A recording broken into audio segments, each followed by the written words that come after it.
Listo. Hola amigos y amigas, nuevamente en un especial de espejos en primera persona.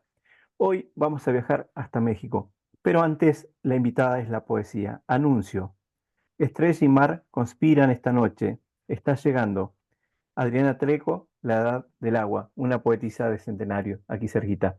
Nuestro invitado es Víctor Javier Bravo Orihuela. Nació en Zumpango del Río, Estado de Sí, Guerrero, el 19 de mayo de 1963. Tiene licenciatura en Educación Física, estuvo en la Plaza de Ayudantía ESEF, certificación como entrenador, nivel 1, 2, 3 y 4, expositor, maestría en Educación, profesor de Educación Física, ha sido también deportista de alto rendimiento y además ha editado varios libros que tienen que ver con la educación física. Entre esas cuestiones vamos a ir transitando eh, lo que es el recorrido de nuestro invitado. Bienvenido, Víctor. Saluda a nuestro público. muchas gracias, Pablo Lautaro. Qué amable de tu parte y sobre todo conectar con gente de varios países. La verdad, me llena de orgullo y sobre todo muy agradecido con tu persona. Gracias. Bien. Bueno, vamos a la primera pregunta. ¿Cuándo te diste cuenta que tu fuerte en la vida iba a ser la educación física?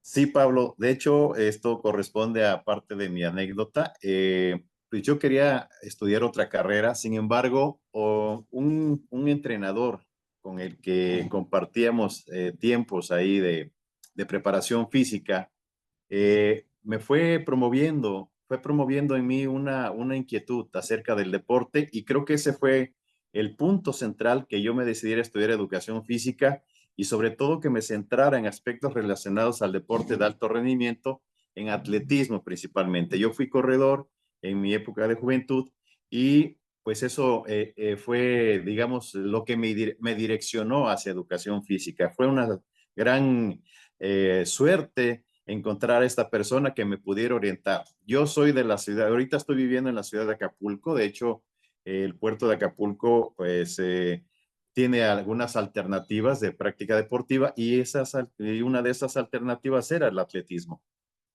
Qué bueno, qué bueno. Eh, Hay como dos cuestiones, ¿no? Por un lado está el deporte como deporte en sí, por otro lado está Sí, el deporte, digamos, para realizarlo a nivel sí, amateur o de alto rendimiento, pero también está el deporte para ser un educador en el deporte. Entonces, yo quiero ir ahí, digamos, a ese lugar, porque después vamos a ir sobre los libros. sí. ¿En qué cambió la educación física de cuando Víctor era estudiante a Oh, cuando sí. Víctor empieza a ser profesor? Bueno, la historia de educación física, de la educación física en mi país, en México, ha evolucionado a partir de los años del 1889 aproximadamente, donde se crearon las primeras escuelas y se impartía en esas escuelas elementales gimnasia básica, que era una forma de cubrir precisamente las necesidades de movimiento físico de las personas que cursaban esa escuela. Y de ahí nosotros hemos tenido programas de educación física a raíz de 1940 y primeramente la educación física fue militar, luego fue más deportiva, después se fue más en el aspecto psicoemocional y llegamos a un momento en que la educación física se convirtió más en una situación de integración dinámica, no solamente de conocimientos teóricos, sino que también la situación práctica es la que prevalecía principalmente, sobre todo alimentando esto a los valores individuales y sociales del individuo. En este último o en estos últimos programas se puso especial énfasis en lo que son el desarrollo de las capacidades físicas, tanto condicionales como coordinativas. Y posteriormente, cuando ya termina de ejercerse ese programa, pues vino otro relacionado más con la corporeidad en el aspecto de las emociones, del trabajo colectivo, etcétera. Poco a poco se ha ido construyendo una escuela mexicana de educación física y que engloba todos esos aspectos que yo ya mencioné. Siempre tenemos que ver hacia atrás qué historia tenemos para siempre ver el futuro, hacia dónde queremos ir. Bien, tengo entendido que la llegada de tus libros sirvió para generar justamente un cambio también, o sea, dar un paso más y que fueron tenidos en cuenta a nivel educacional en gran parte del país o en todo el país.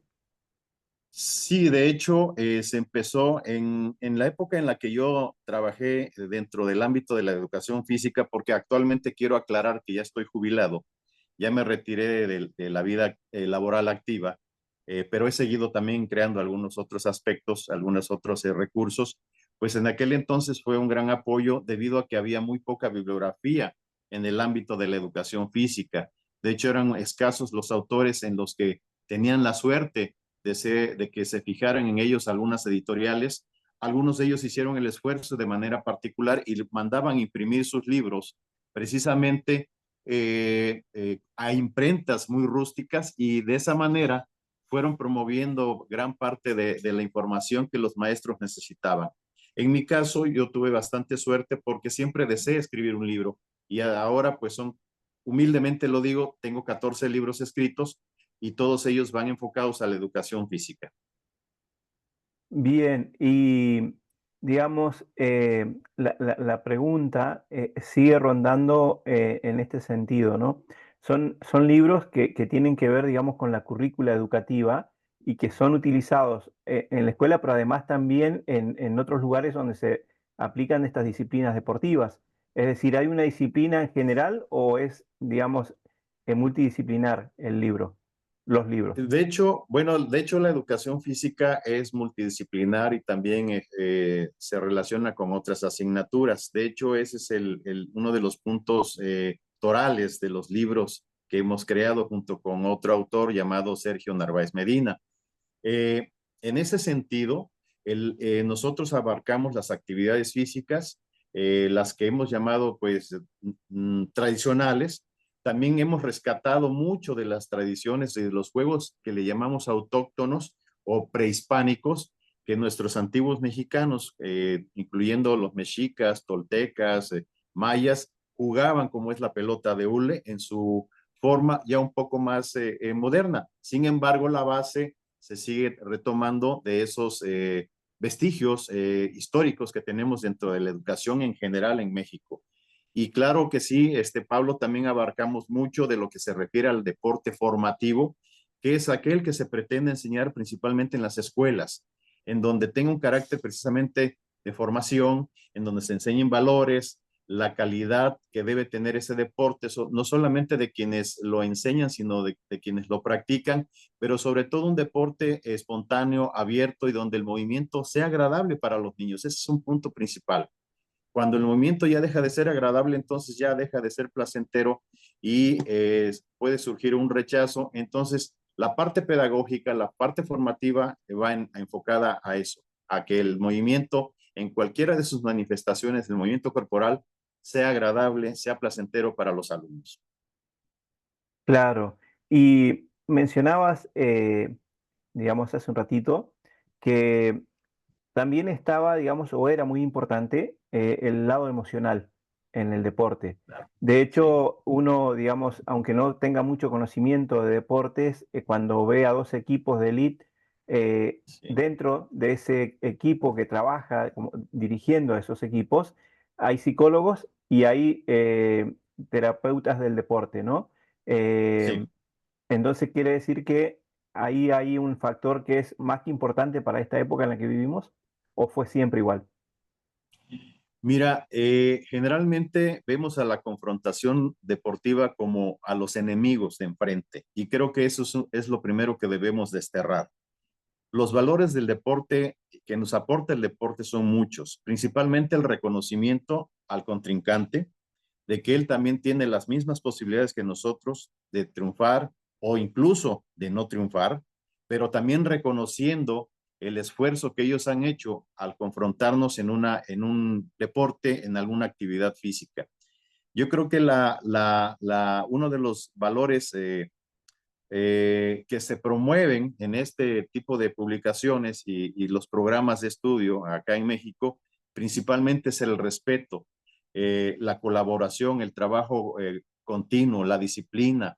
Todos esos valores están inmersos dentro de la práctica del deporte y como tú lo dijiste, a veces hasta pienso que nos evitaríamos mucho de tener terapeutas del deporte porque sé que son necesarios, pero yo creo que en casos en donde de verdad los necesiten, no solamente cuando se falta el respeto, sino también cuando se trate de conseguir mayores logros deportivos, sobre todo en el deporte que se le llama de alto rendimiento, que es totalmente distinto a lo que se practica en las escuelas. El deporte de alto rendimiento es un deporte de altos logros deportivos, pero también de una alta exigencia física, psíquica, emocional y sobre todo un respaldo increíblemente grande en el aspecto económico, en el aspecto de infraestructura deportiva y todo eso. A diferencia del deporte formativo que se trabaja en las escuelas, que ahí solamente necesitamos, digamos, el medio ambiente incluso o un espacio donde poder practicarlo y con implementos básicos.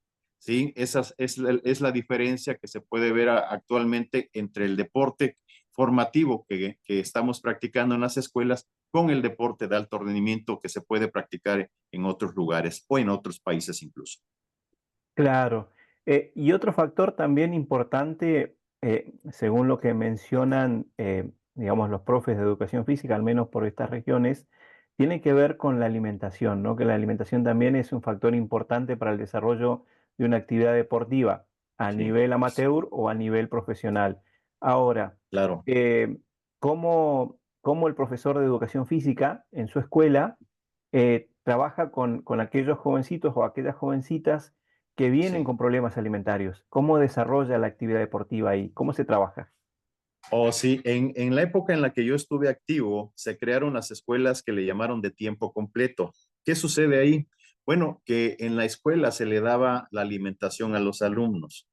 Eso era muy bueno porque esas deficiencias nutricionales o nutrimentales que se tenían se disminuyeron grandemente. Incluso había gran obesidad. Recordemos, y yo creo que muchos no lo saben, pero México ocupaba el segundo lugar en obesidad después de Estados Unidos. ¿Por qué? Porque era un gran problema, no solamente de movilidad de las personas, sino también de lo que ellos consumían. Se consumían muchos alimentos chatarras, bebidas gaseosas, sodas, y eso hacía que los alumnos presentaran un alto nivel de obesidad. A raíz de eso, de balancear su alimentación y de incrementar las sesiones a la semana, porque en ese entonces, yo creo que hasta la fecha sigue, se programaron 5 horas a la semana de educación física y eso muy pocos países lo tienen. Además, se crearon por iniciativa propia de cada maestro de educación física en cada escuela y con la anuencia de las autoridades y el apoyo de los padres de familia, se crearon clubes deportivos. En este caso, eso todavía apoyó más a que la misma mentalidad de los chicos cambiara en su autocuidado. Y eso fue una parte importante. Digamos que me tocó vivir una época muy hermosa. Todavía siguen funcionando algunas escuelas. Sin embargo, ya los datos que tengo hasta este momento, pues ya están ahorita un poquito probablemente desfasados, pero me tocó vivir esa, digamos, esa realidad en la que muchos nos enfrentamos, en donde no había nada, había muchas deficiencias de infraestructura y nutricionales y después ya las cosas cambiaron radicalmente en todos los aspectos. Incluso los mismos maestros se prepararon, se actualizaron con nuevas tendencias, con métodos y técnicas didácticas mejoradas, y eso ayudó también a una mejor calidad en la educación. Bien.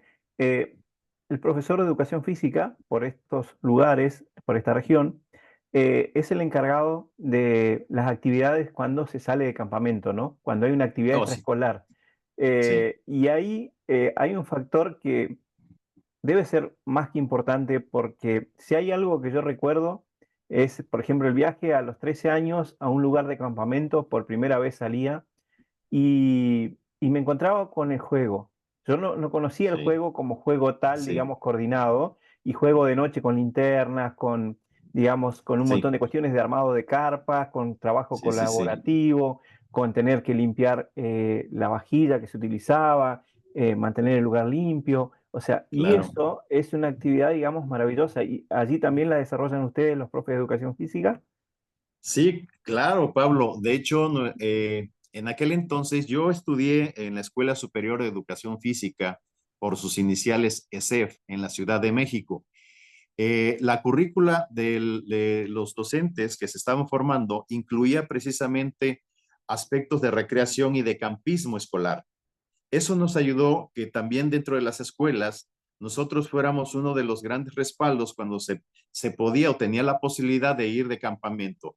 Pero también se hacían acantonamientos, que era el mismo campamento, pero dentro de la escuela, que eso daba mayor seguridad y menor riesgo a los alumnos. Incluso en algún momento los padres se integraban a esas actividades y eso pues hacía que la familia tuviera mayor integración, se siguieran permitiendo esos valores familiares, esos valores de unión, que de hecho la familia mexicana es muy unida, pero precisamente por los problemas económicos que suelen pasar los países, se preocupan primeramente por cuestiones precisamente de económicas o del sustento familiar y se descuida bastante la formación y los valores en los hijos, en los alumnos.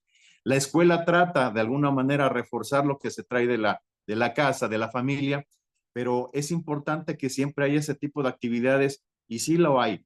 Todavía sigue habiendo posibilidades, las autoridades mismas lo permiten, pero recomendable principalmente hacerlo dentro de la escuela para que haya mayor integración. Sí, eso es una parte importante y yo la tuve dentro de mi currícula en aquella época. Lógicamente, las escuelas formadoras de docentes también han cambiado su currícula ya en varias ocasiones y eso también ha permitido evolucionar a otros aspectos que en ese momento se están dando como primicia o como prioridad en mi país. Claro, y mientras ibas contando, dijiste algo, ¿no? Ahí, los formadores de formadores, es decir, tú has sido no solo profesor, digamos, en la escuela primaria o nivel medio, sino que has formado a los profesores de educación física, Sí, eh, que es una tarea que es compleja sí. también, porque de alguna manera, digamos, son ellos quienes vuelven a las escuelas después. ¿Cómo ha sido esta tarea? Mira, Pablo, la principal dificultad que he tenido, ante todo, ha sido ¿cómo se llama? Muy compleja, porque México tiene diversidad de formas de ser, de ver la vida.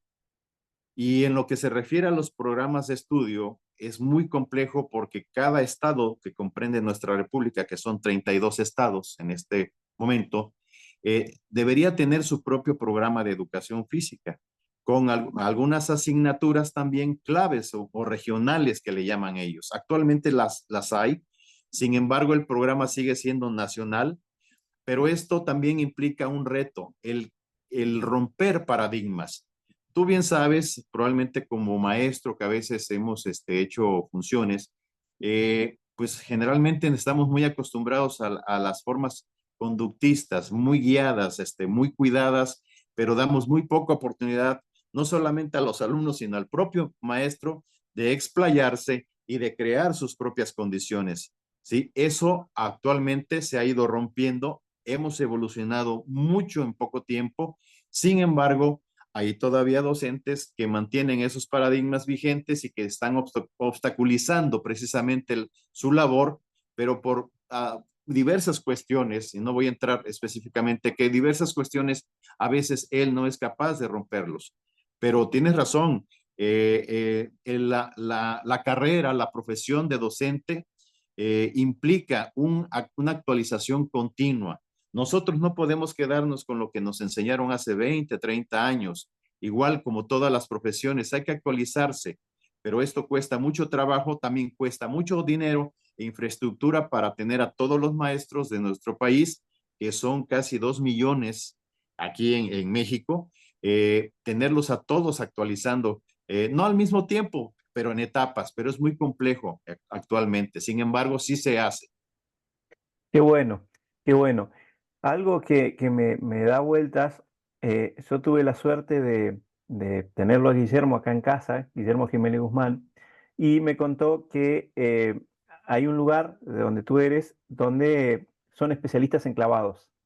Ah, sí. Y Bueno, sí, dime. y él contó una anécdota que no vamos a ir a la anécdota, sino que también esto conlleva, digamos, como una parte fundamental que tiene que ver, digamos, con un equilibrio completo, porque un error así puede ser fatal. Sí, Pero es todo un claro, arte. Sí. sí, de hecho, Pablo, en esa época donde yo estuve participando directamente con los planes y programas de educación física, eh, tratamos de rescatar de que cada región se ubicara dentro de su contexto social, geográfico, económico, y se practicaran los deportes que más allegados están a esas comunidades. Tú lo has dicho, Acapulco, el puerto de Acapulco, el hermoso puerto de Acapulco, una de sus grandes tradiciones y data de la época de los años de 1950, cuando grandes pandillas, le llamo yo, de Hollywood venían a Acapulco y desbordaban de turismo esta ciudad y puerto, empezaron a ofrecer ese tipo de atractivos, del ver a grandes clavadistas muy valerosos, la verdad, es lo primero que les digo, son muy valerosos porque se tiraban clavados de más de 30 metros de altura y de diversas formas, ya sea con acrobacias, incluso con aditamentos como fuego en las manos, con bastones con fuego y otras cosas. Y eso hace que Acapulco pues sea muy bien visto a nivel mundial porque es uno de sus grandes atractivos. Pero también está la natación. Aquí se celebra los días 12 de diciembre, conmemorando un aniversario más de la aparición de la Virgen de Guadalupe, que también es muy famosa en toda América, y en varios lugares se organiza un maratón náutico guadalupano que se distingue por recorrer aguas abiertas en mar, y aproximadamente son 6 o 7 kilómetros que se vienen nadando todos los competidores y pues llegan a las playas ya propiamente donde está enclavada la bahía de Santa Lucía, que corresponde ya al puerto de Acapulco. Es muy atractivo y efectivamente en México también se ha tratado de rescatar no solamente eso, sino también aquellos deportes que se practicaban desde antes de la conquista, y estamos hablando de más de 3000 años antes de Cristo. Eso es un dato muy importante porque muy pocos lo saben. México aportó al mundo un implemento del que todos hemos jugado, que es la pelota vulcanizada, la pelota de hule. Y de ahí los europeos se lo llevaron a España, los españoles se lo llevaron a su país de regreso, y allá, en lugar de sacarle provecho a ese implemento, lo catalogaron como un implemento infernal del demonio. Pero bueno, son cosas que datan de la falta de información, de la ignorancia de aquella época, te lo digo con todo respeto, pero que pues tengo que hablarlo porque eso es lo que también ha aportado al México. Muchos deportes actuales, como el mismo fútbol, también se jugaban en la antigua Teotihuacán, con los antiguos mayas, con los toltecas. Hay muchos vestigios, incluso infraestructura que era dedicada precisamente para el juego de pelota. Sin embargo, el propósito en aquella época era más que nada religioso, honrar a los dioses para que les diera una mejor cosecha o fertilidad. Y a veces, Pablo, lo contradictorio de estos juegos, pero también es muy interesante, algunas veces el ser ganador implicaba efectivamente un gran honor, pero también un gran honor ser sacrificado por haber ganado. Pero son cosas que pasaban. Sin embargo, la cosmovisión que tenían en aquel entonces nuestros antiguos mexicanos, pues era muy distinta a la que tenemos ahora, pero es interesante mencionarlo ya que me das esa oportunidad, Pablo.